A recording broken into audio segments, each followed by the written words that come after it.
Hey everyone, this is Teresa from Base 10 Montessori, and today we're going to do a deep dive on washing a table, the AMI Montessori way. And if you're only interested in the lesson presentation, the video of how I do it, go ahead and skip ahead. I'm going to put a chapter marker in so it's easy for you to go straight to the presentation. But if you're interested in why I'm doing a lesson on how to scrub a table, what the purpose is, what is the point of teaching this in the Montessori classroom, stick with this part. I'm going to give you the deep dive version as well as the lesson presentation. So before we begin, let's talk about all the different things that go into washing a table in the 3 to 6 environment in Montessori. So first of all, where would I find this lesson plan? If I was going to go to AMI training and I was going to write a lesson plan for washing a table, where would I find it? I would find it in the Practical Life album. And inside the Practical Life album, I have different chapters, and one chapter is called Care of the Environment. Care of the environment is a really important part of the Montessori curriculum. We're not just teaching a child letters, numbers, and all of that stuff. We're teaching them how to take care of themselves and what's around them. So this is a care of the environment lesson. Now, when we talk about washing a table, we want to be scientific about this, right? We're not just doing this because it's fun to get wet and make bubbles. I mean, that is part of it, right? But also, the scientific part of this is what's the control of error for this work. And when we talk about the control of error, what we're talking about is, how does the child know that they did this work correctly? What's telling them that, yes, I did this work right? One way for the child to understand if they did this work correctly is how much water gets spilled during this activity, during this lesson. Did they spill a lot of water? Or did they spill just a little bit of water or no water at all? And they're going to be looking at the presentation that I give to them, and they're going to be thinking, well, Miss Teresa didn't spill a bunch of water, and I spilled a bunch of water. What happened? Right? That might go through their mind. That might not go through their mind at all, and they might just really get into spilling water, right?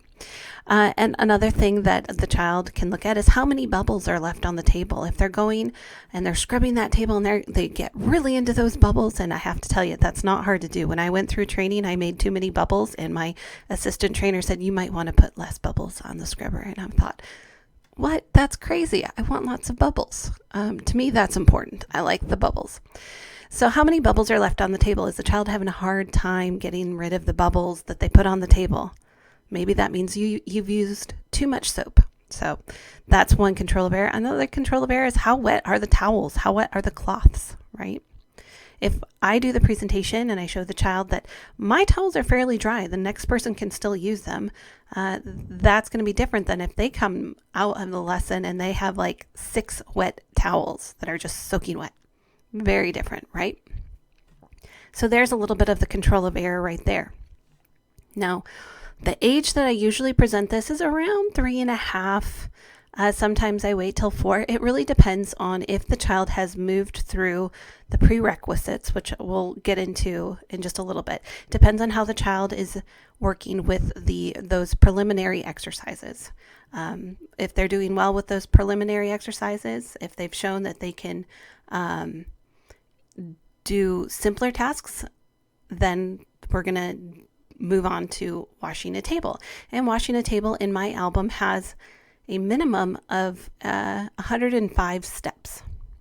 So when if you're looking at this and you're interested in what goes into the Montessori training, like why are you going to school to learn how to scrub a table and show children how to scrub a table? That seems crazy. Why would you do that? Why would you pay money for that? So what happens in training is that your trainer will present the lesson in just this picture perfect ideal way. And all of their movements are perfect.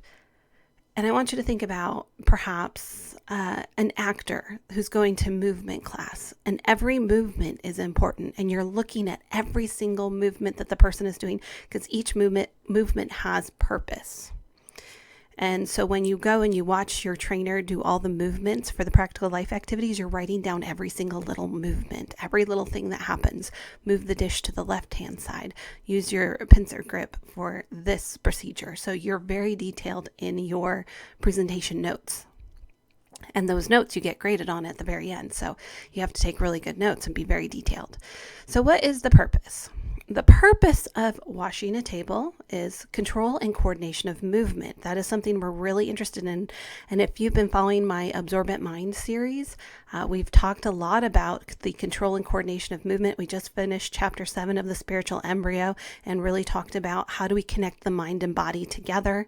And that is what we're doing in practical life. We're helping the child adapt to this new environment, and we're also helping the child connect their movements to their mind. And through doing that, they're going to develop the hand for writing as well. So that's another purpose. Another thing about these practical life works and the way that we present washing a table is all about the logical sequence of order. There's a logical sequence of order. We're having all these steps. And if you need to add more steps, make it a little more complicated, add more steps. If you need to take steps away to make it a little simpler, it depends on your child, right? Because the goal is we have in order a series of steps, and these steps are logical.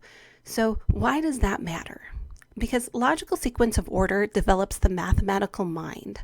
And when we're talking about a 3-year-old, you can think of, like, how do you teach a math to a 3-year-old? Well, you might be able to get them to recite their numbers. Maybe they're starting to get into that one-to-one correspondence, but a logical mindset, a logical sequence of order, logic is really important. And a lot of the times we forget about that. We want to jump right into the numbers. We want to jump right into these big, huge mathematical concepts, and we don't really understand that logic is really important. We really want to start right there. Logical sequence of order. So if I have all these bubbles on the table, is my next step to get a towel and dry it off? Or is my next step to get a wet sponge and sponge it off, right? So we wouldn't go directly into drying a table before we put the water on, right? Because the table would be already dry. So a little bit of logic there, right? We're thinking through steps, and all the steps in the practical life area should have a logical sequence of order. And it does very much develop that mathematical mind. So if you're looking at things in your environment at home or in your classroom, whatever you're doing, break it down into really small steps and say, okay, what is the logical sequence of order here? And what do I really want the child to focus on? So that is an important part of what we're doing in the practical life area. And of course, love and care for the environment. Have you noticed that maybe there isn't a lot of love and care for the environment anymore? Everything's plastic nowadays, right? Everything is made out of plastic. Children are throwing their sippy cups against the wall. They don't really care if things break. Oh, you'll just buy a new thing for me if I break it. Have you noticed that attitude at all with the newer generations coming up? Everything is disposable. And that's not what we want to do in Montessori. In Montessori, we want to have beautiful items. We want to have breakable items. And the reason why we want to have breakable items is because breakable items have a control of error. How do I know I'm being gentle with these materials? Because they're not broken. And why do I want these materials to not be broken? Because I want to use them. And the more beautiful the material is, the more the child wants to use them. So that's why we have beautiful breakable materials in the Montessori environment. We don't want children to have a lot of plastic because there's not a control of error with plastic. They don't care for it. It's not as beautiful as something that's breakable. And so that love and care for the environment, I think, goes back a lot to having a lot of things nowadays that are not precious, right? That don't really matter how they treat them or what they do with them. And that's kind of a big problem that we're dealing with nowadays. And so getting back to having beautiful, breakable things is one way that we can teach children respect and love and care for the environments and gentleness. And of course, the last thing I have listed here is for purpose is independence. We want children to be independent. Do you always want to be wiping the table after your child, or would you like your child to help out? Now, if you enjoy doing it all for your child and you just want your child to watch you clean everything, go for it. You do you. Many of us really like it when children can do the work around the house. For the most part, I think that's kind of where many of us want our children and our classrooms and our family members to be able to go with their life, right? They want to see them take care of themselves and be independent. So that's a really important skill right there. So points of interest. Now, when we're talking about points of interest when it comes to the Montessori curriculum, and this is really in the practical life area, we're going to talk about the points of interest. So the point of interest is how a child develops concentration. And if you've listened to more of my videos, I've talked about at other points in time, I've talked about how if a child can develop concentration, they can do anything. If you can learn math, but you can't concentrate, if you're just naturally good at reading, but you can't concentrate, that's problematic, right? We really want to develop the concentration. And even more so nowadays when children are stuck to iPads and TV and they're just watching things constantly entertained. And within that entertainment, even everything is broken up into little increments so that they don't pay attention for more than a certain set period of time. So we really want to develop concentration, and we do that starting with points of interest in the practical life area. And those practical life area works have a point of interest where it's a point in the activity that calls to the child and encourages them or calls to them to repeat the activity. And the reason why they need to repeat it is they are trying to perfect a skill. So there's something in that activity that calls to them and their body says, I need to perfect what's going on here. And through that, the child learns to concentrate. And from that smaller activity, we start expanding out to activities that have more and more steps. And those steps go from maybe 15 steps to 105 steps. And then suddenly you're joining together multiple different lessons, like not just washing a table, but washing a table, measuring, baking bread, wiping a table, doing dishes. And so it just becomes all these different skills piled together until the child is concentrating for 3 hours at a time. So the points of interest in table scrubbing is squeezing the sponge lightly versus squeezing the sponge firmly. And at the beginning of my lesson presentation, you'll see that I squeeze the sponge lightly because I still want some water in the sponge before I begin to wipe the table, because I want to wipe the table first so that the water goes on the table, but I don't want too much water. I just want to wet the table with my sponge, so I have to press lightly on the sponge so that the water doesn't come all out of it. But later on, I squeeze all the water firmly out of the sponge when I'm trying to clean it, so it's a very different purpose. So paying attention to how much I squeeze that sponge and when is a point of interest. We also have soap bubbles, which, as I've kind of mentioned before, is my point of interest in the activity. I really like the bubbles. And in training, I needed to tone it down a bit with the bubbles. So according to my assistant trainer, a clean table is a point of interest. Perhaps you have your child cleaning the art table, the painting table, and they have paint all over it.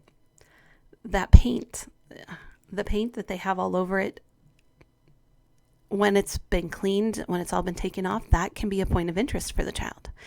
And you'll also see in my video that I swirl the water in the bowl. So when I have dirty water, I give it a little swirl, and that swirl is a point of interest. And I have to admit, sometimes I forget to do it. It's one that I have a hard time remembering for some reason, but it is a point of interest for the child, so I have to keep working on it. We all have our things to work on, right? So those are the points of interest. And now we're going to talk about prerequisite lessons. Now, I don't just start a child brand new to the room on table scrubbing. And I have a video on putting together a baking curriculum, which shows a lot of these prerequisite lessons and talks about this. So if you're interested in those, look for the video and I'll try to link it below in the description. So some of the prerequisite lessons that I start out with before I get to table scrubbing is the pouring 1-to-1 from pitcher to pitcher. Very simple, just pouring from one pitcher to the other and back and forth and back and forth. And that's usually where I start with a child. I usually start with dry pouring and then go into wet pouring. And I also showed the child how to use a sponge, how to wring a cloth. So we work on those skills in isolation before we work on them together in a bigger lesson presentation that puts all those skills together. Also, if scrubbing a table is way too much for your child right now, start with wiping a table. Just get a damp sponge and have them wipe down a table. It doesn't have to be the full table scrubbing work. If you need to make it more simple, start with that wiping a table and just that wiping motion. Also, rolling a mat, rolling a towel, folding. Folding is another work that we do in Montessori. We do a lot of folding, which is also goes into the mathematical mindset. And where might you see folding later on in math? Perhaps geometry, right? Origami fits into that. So folding, don't just think of folding as a chore. It's a mathematical skill. You're setting up a mathematical skill right there. And anyways, another lesson that I would do before I get to table scrubbing is hand washing. So in the AMI lesson for hand washing, it has fewer steps than the table scrubbing. So it comes before table scrubbing. So you get the pouring and you get the swirling of the water and you get the drying. And you still have a little bit, you have the soap to wash your hands. So you have that soap to wash your hands, and it's not quite as long of a lesson as scrubbing a table in the AMI Montessori lesson. So just thought I would put that out there too. And if you're interested in the hand washing lesson, let me know, and I can put that one together for you as well. So the items you need, if you're going to do this presentation in an AMI way, you need a tray, a round scrubber with bristles, a sponge cut to the size for a child's hand, small bar of soap, those little travel soaps that you pick up at the hotel or anywhere in there. They work great for this. It doesn't have to be anything special. Washcloth and a small towel. Maybe have a bigger towel on standby just in case it gets really crazy. It's been known to happen. It's been known to happen in my classroom. I don't know about everybody else, but sometimes table scrubbing does get a little out of hand. So just be prepared for that, right? And then they get to have a lesson on how to clean up the really crazy mess that they sometimes make. Anyways, you also need dishes for the soap, the scrubber, and the sponge. You'll need a medium-sized water pitcher, a bowl for clean water, and a bowl or bucket for dirty water, an apron, and you need a table, right? A table or a floor table, which we call a chowky. I always say chalky, and then the kids correct me and say it's chalky. I don't know. How do you say it? Let me know down below. Spell it out for me specifically. And also a really funny note, if you want to hear a funny story from training. So when I was writing my practical life album, for some reason, and you get really tired during training. It's a big thing. But every time I spelled the word bowl in training, BOWL, for some reason, I swear auto-corrected this to me. It wasn't me. I promise it was the computer conspiring against me.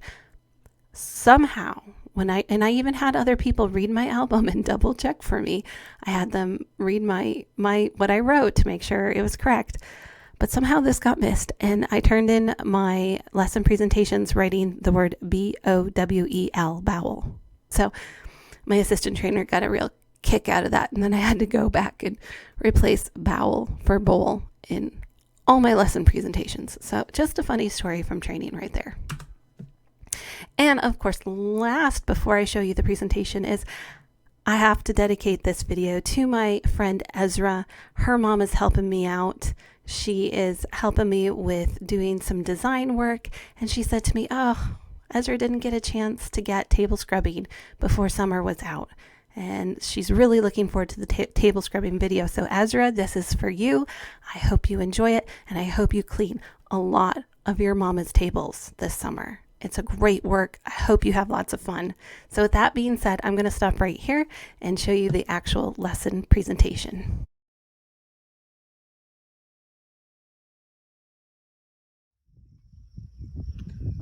All right, so here we are. We're getting set up for the table scrubbing work. And as you can see, I have some bowls underneath, and then I have my setup right here on the table. So I'm going to move this around so that we can start to scrub the table. All right, so here we are. We're all set up. We're getting ready to do our table scrubbing. Now, if you're like me and you want to do your table scrubbing outside, we got to have access to water. So over here, I put a little pitcher of water. If you have 3 to 6 year olds that you're doing this with outside, go ahead and put that pitcher further away, because what you really want them to do is get a lot of exercise. You want to get a lot of movement going. Not so much that it becomes chaotic, but that they have to get up, get down, and get all their things, right? We want to include a lot of movement. That's part of our practical life, is the control and coordination of movement. Got our setup here, and the first thing we need to do is we need to wet our table down. So I've got my medium-sized pitcher. It's filled with water. I'm going to put a little water in a bowl.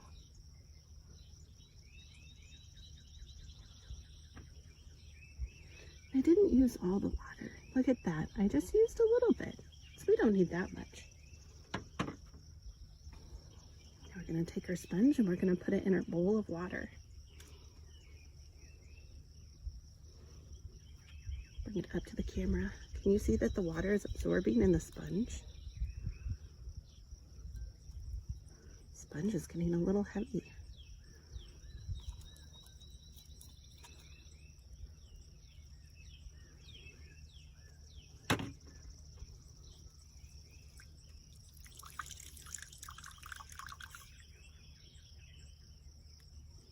Squeeze out just a little bit, but not so much that all the water is out. I want it just a little bit damp. Now we're going to wipe our table.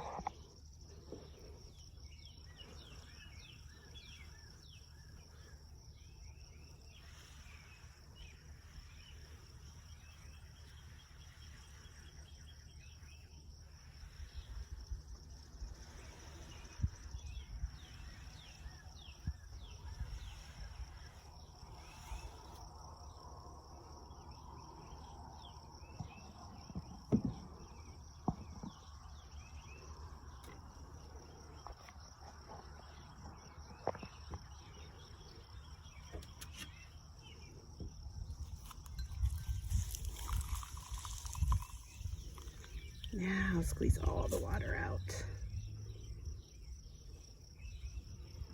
Put our sponge back. Is our water just a little bit dirty now that we've used it to wipe?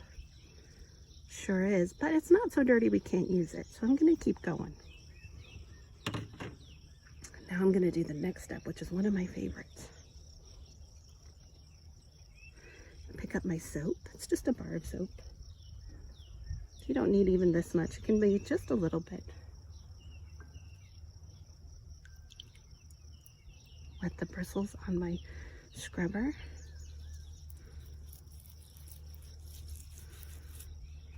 Get some bubbles on my scrubber.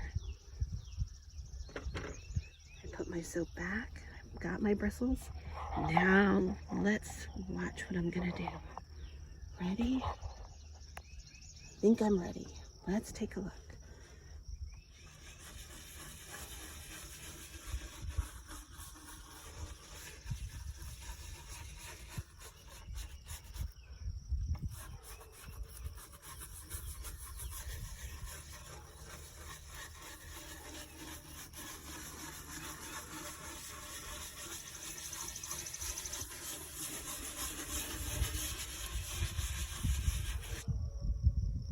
I hope you can see the bubbles.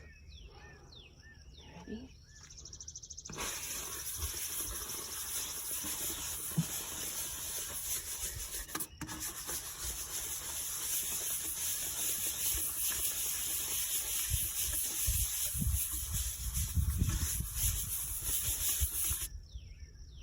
Can you see the bubbles? I hope that you can. I can see them. All right, let's move our camera back down to here. We've got all of our bubbles on our tray, but now we got to rinse this off.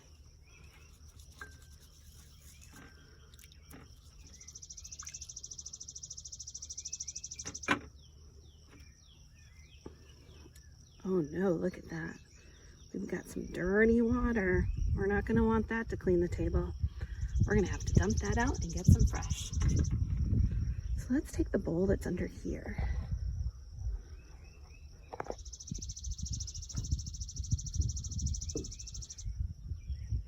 Let me adjust it so you can see it. I think you can see it there. Go back just a little bit. You see this bowl that has our dirty water? We're gonna empty it into a bigger bowl.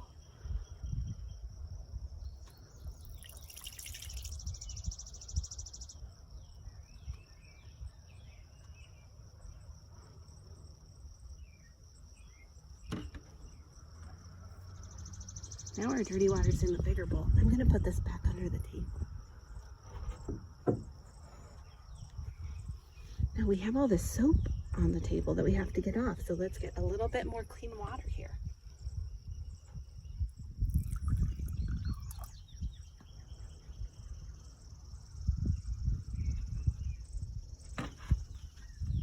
Got some more clean water.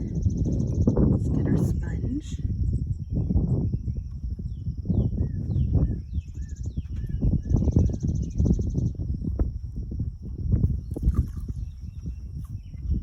Now it's time to wipe off the bubbles. Let's take a look. Ready? Here we go.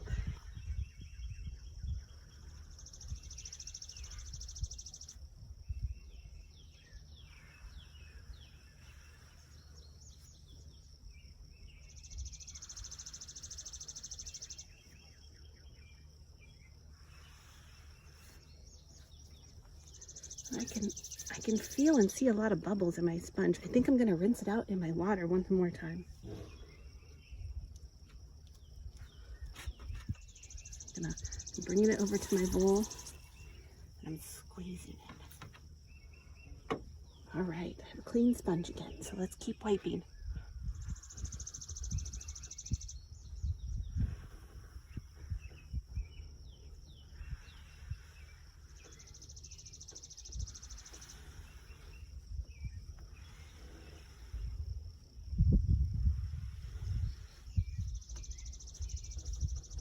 Here we go. I think I'm going to get my bowl again. We put it where maybe you can see it. Put that sponge in again. Get some of that soapy bubbles out. Normally I would not have the child pick up the bowl, but for the purpose of you being able to see what I'm doing without constantly moving the camera, I'm bringing it up here for you. So we're wringing out the bubbles again. So now we've gone this way, right? Now we got to go the other way. Make sure we get all the bubbles in this direction.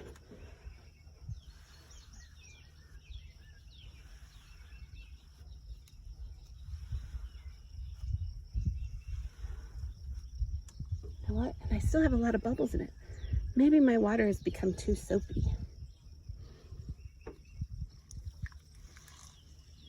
Let's take a look. I do have a lot of soapy bubbles in here. Maybe I have too much soap. Do you think we should get some clean water again? That might help.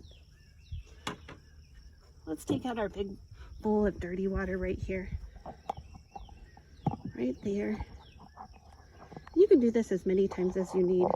If the child gets a lot of dirt or a lot of bubbles, you can always change out your water. So let's do that.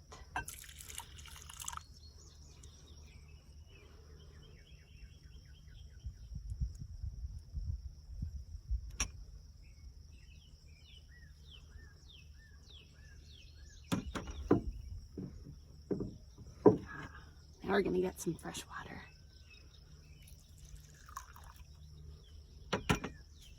That might help take more of the bubbles off. Let's get our sponge into that water and I'll put the camera back up at the table.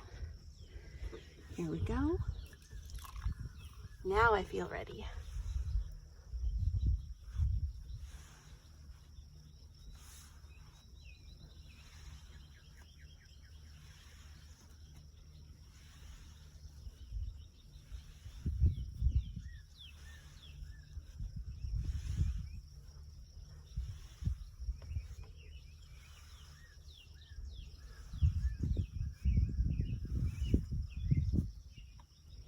There we go. We're going to go one way and then the other.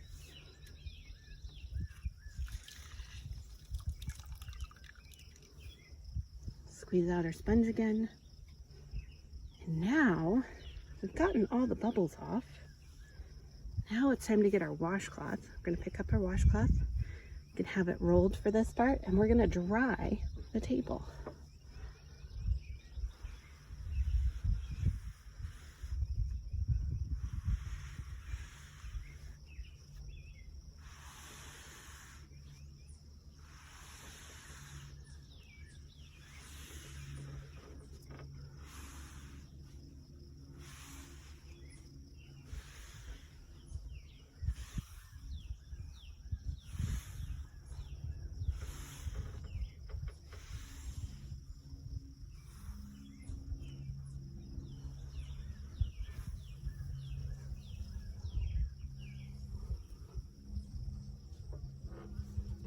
right, so we dried the table. Let's check our cloth. You know what?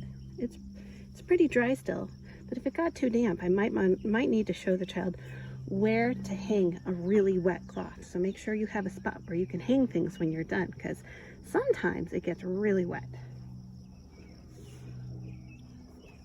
So our table part is clean, but there's one more part to table scrubbing, and then that is taking care of all of the stuff we just used. Okay, so now we need to clean up our tray. Let's clean our dishes.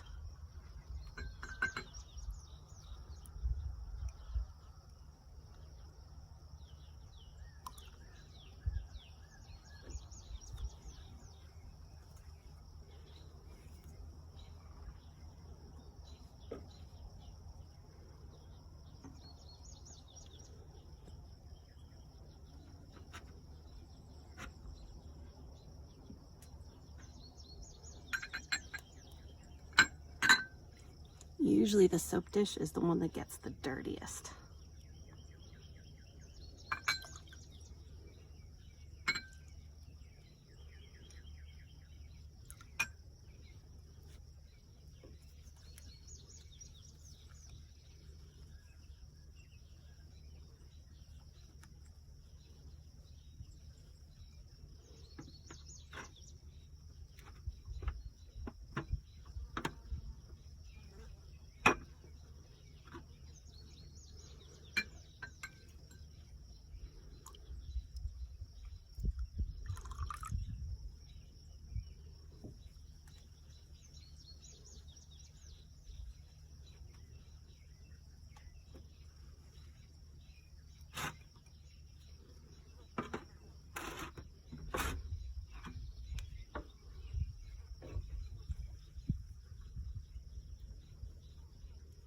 Now I want to make sure my tray is dry.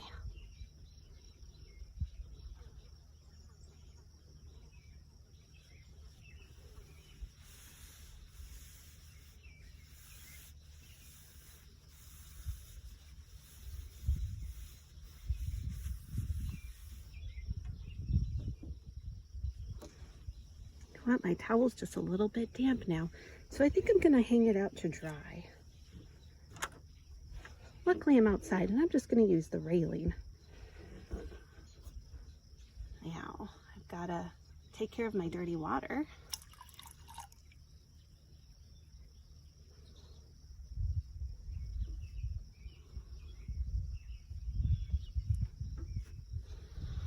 Now, what could we do with all this dirty water? We're going to have to think of where we can put it and have them empty out the dirty water where you want them to put it. So make sure you include that step in there. And then you have to make sure everything is nice and neat back onto the tray.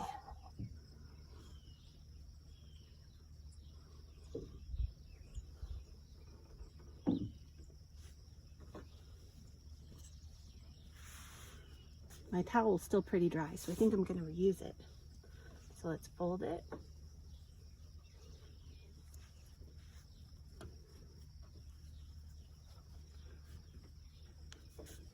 Back onto the tray it goes. My bowl is empty. My small bowl is empty. My pitcher is empty too. And there you go. There's table scrubbing.